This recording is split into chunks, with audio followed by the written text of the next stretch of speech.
If you've been living under Patrick's Rock recently, then you might have missed out on the massive buzz around the community recently. And that's regarding the secret to this map Encrypted finally being found. If anybody remembers when this map got released, everyone was wondering if there was a secret to this map because, well, it just feels like there should be with all the symbols and whatnot. But for years, nobody has been able to decipher the code until now. So to fill you in on if you haven't seen it yet, these are the ingredients that you need. First off, a sun avatar to turn into a sun temple in the middle, and on each support category tombstone, 1 tier 5. It doesn't matter the price.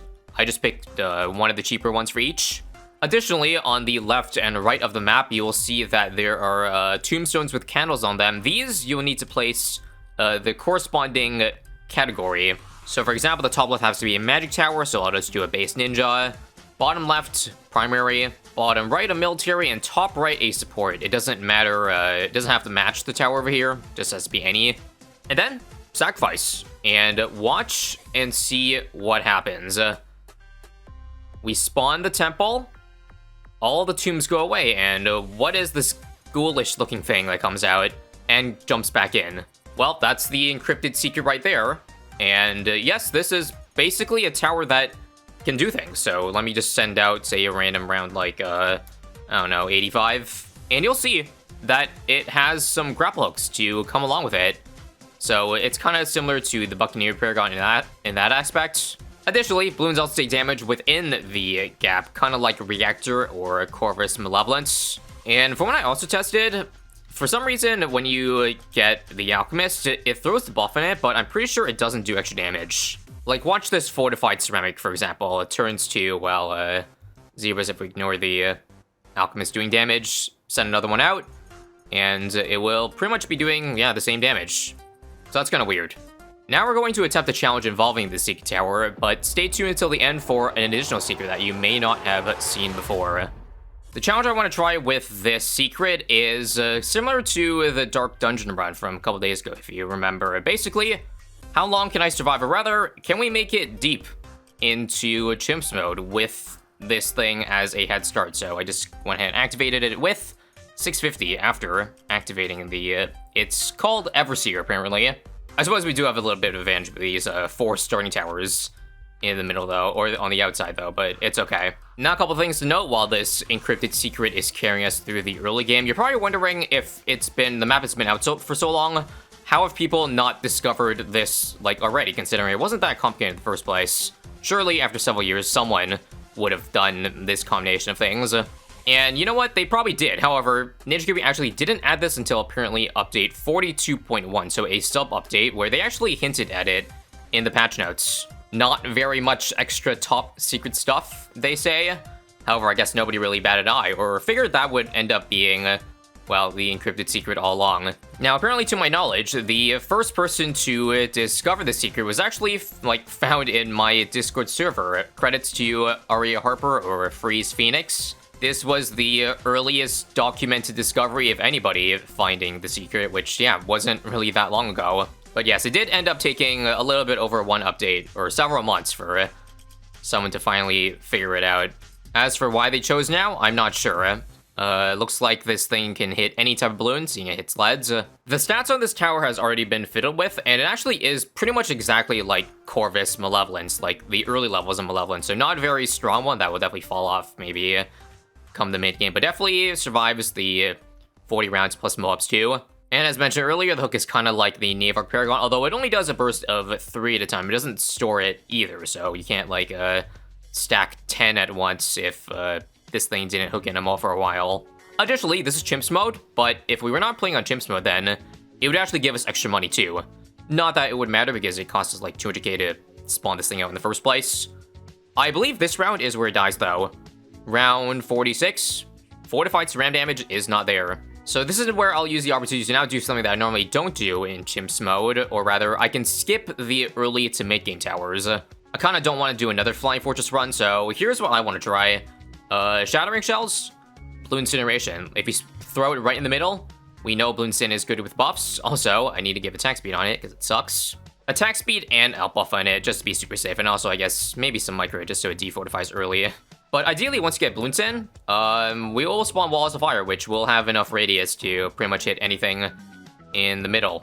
Now, I know Striker Jones would be better with this strategy, but I just went Azili so that we can beat Bads and F-Bads very easily. That's all. We're still 20k off from Bloons though, so I'm not sure if this thing can hold all the way. Pierce is okay on it, but maybe round 63 might overwhelm us, or even this round, for example, if there's too much coming at once. But I think we might be alright, especially again if we get some early micro in, because remember, the Shattering Shells does extra Bernie damage now. So let's see, I'll do some early Shattering Shell shots just to see if that would give us a nice head start. And indeed, yeah, if we just land one shot on this Rams, they pretty much Bernie all the way down, so shouldn't really need to worry here, actually. Where were you when Shattering Shells was a DPS option? You would be looked at funny if you tried the strategy like 2 years ago, let me just say. But you'll see it hooks in 3 at a time, but there's a bit of a delay between it, although delay clearly is long enough that it still is easy for these rounds here. And just like that, if I beat this round here, I actually have to micro just so the fortified don't randomly sneak on through. But after this, there it is. Balloon Incineration has been afforded, and I personally just want to super buff it. And I guess we'll use this engineer that we bought in the early game to turn to overclock, and maybe even ultra boost if I want to, though it's probably not very efficient to do that on this tower. But again, we shall see where the money is at and how long this will last for. I feel like a strategy that would last long with this is, of course, stalling the blimp so that this thing has more hooks. So maybe Absolute Zero or something else would be a good get, but for now, we'll see if I need that. Or maybe the long length of Encrypted is enough to carry us through, but as you see it, I feel like it hooks in fast enough that the only thing I need is Ceram damage, and looks like this is actually not enough. Or if it is, then barely, and okay, I see the Pierce capping coming in here. I definitely probably should use a, I don't know, a slowdown. But you gotta trust in the Wildfire Army. Should be able to clean up any mobs that are still alive, even after the one-shotting. Can't target or you can't click on the hook either to, like, change targeting. It just decides to target whatever, although if I had to guess, it probably is, like, strong targeting, seeing as it took in FBFBs first. Unfortunately, round 91's got hand, so I probably can't save for the Ultra Beast because of this round. Or actually, can I?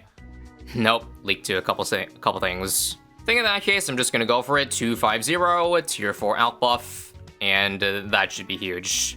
I don't think I'll get level 20 easily by round 100, so I'm not sure if this Bloons will have enough DPS, but again, I'll have a lot of money, but I really don't want to spend it on bad damage if Azili will do it for 119 and 140, aka the other bad rounds, and I think I leaked a blue balloon. Damn, could we be any more unlucky?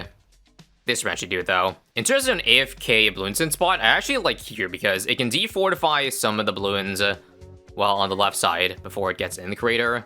Rather than putting it in the middle, I feel like it's actually missing a lot of damage that way. But as you see, 98 easy with the Everseer. 99 also free, but how about 100? Yeah, Azili's on level 17 and a bit. Yeah, this sucks. Okay, it should be able to hook in whatever, though, once this pops. Thankfully, Encrypted do be long enough. Yep. I don't think I have to freeze, do I? Nope. Just target away, and then it'll hook it in automatically. Nice. Honestly, at this point, I think I just want to try maybe an Axis of Mortar strategy. I could afford Ultra Boost, but it's definitely not going to be worth it. And there's very limited good options, because, again, you want something to see in the crater, but you can't place anything in the crater, so it has to be a global range tower. And for that, you really only have the military towers, so just a giant, biggest one to stun everything in the middle. By the way, you don't want to buy Bernie stuff on this thing because it actually will get overridden by the stronger DOT effect, aka the Bloons. Now, this round's actually still not going to be good enough, I don't think, with the massive stuns of the biggest one. Too many things for the Overseer to hook in. Well, that's not good. How about an early Hex then, just so that we don't have any insides, and I'll use the, what do you call it, this thing, when things are getting really far, like now. These don't make me buy extra stuff. Thanks. Looks like we're gonna barely have enough on that left side. Sheesh. I wish we could see how much damage the Everseer has done so far, but I guess if we look at just the pops of the other towers, only 1 million total across the Azili and the 2 mortars. So, due to its insta-killing, probably a good 75% of the damage being done with this thing so far. Go figure. Full-on Axis of Mortar strategy, because why the hell not? Unfortunately, it still seems to have a DDT problem, but I do have the ability to bail me out if I Do inevitably need it. Nope, looks like adding that is going to work. And watches level 20s daily. It defeats all bads this round. Provided the track is long enough, actually. I think I'll only actually get a second one off. Maybe not a third. Yeah, I actually have to do a little more damage here. Hang on a second. But again, just pop it and then we are good. Just pop the damn thing. Or, that works too. Yep. Freeze. And let the Everseer do the dirty work. Nice. Holy Batman, this is a lot of DTs. I think I might just go, again, full military. And maybe add a Star Bomber. Because it feels like DTs are really the only issue right now. And this would be a nice nuke to add. While also being a little bit different from the stuff we normally do. So yeah, why the hell not? Oh, I can't even afford it.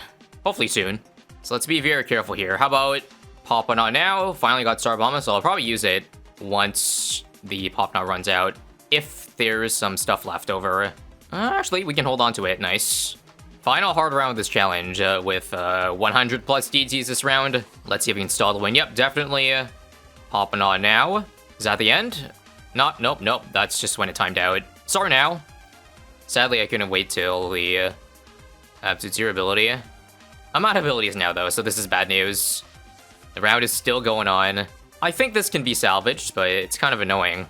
Well, I'd say for one, adding a Sabo is definitely never hurt anybody, so if we use it now, and then, say, use the freeze here, then we can stack the start for massive damage, like for, say, right now. Out of abilities again, but this is much easier to deal with. And we got overclock back, and that's the end of 138. Nice. I do know for a fact that there are about 23 million RB worth of Bloons after round 140, so if we now add everything up, I think 4.5 million across all the other towers, then once again, that tracks. Everseer doing about 75% of total damage in these 140 rounds here. GG. And yeah, you can see, it's actually secretly a 000 Dart Monkey, apparently. Good to know, game. Good to know. And as I mentioned at the start, there is another special secret that I'd like to show to you guys that I discovered with the power of mods. So I have the free cam mod enabled that allows me to see anywhere across the map. And watch what happens when I now go under the map. There it is. The Everseer is below the map. That is where it camps after you summon it, but that's also where it camps before you spawn it. So if I restart before we spawn the secret out, there it is, just chillin'. You knew it had to be there somewhere. Additionally, what happens if we use the free cam to change the angle? Because we haven't seen the side angle of the goal yet, have we? Nor the back. And what's interesting is that when we look at the back, there's actually some Monclish. I did the dirty work for you, and I did the translating for this, and it translates to now you see. Now you see what? I'm not sure, but either way, very cool stuff. Thank you, mods, for allowing us to see more than what the game will show us. Anyway, that's it. Thank you for watching, and subscribe for more.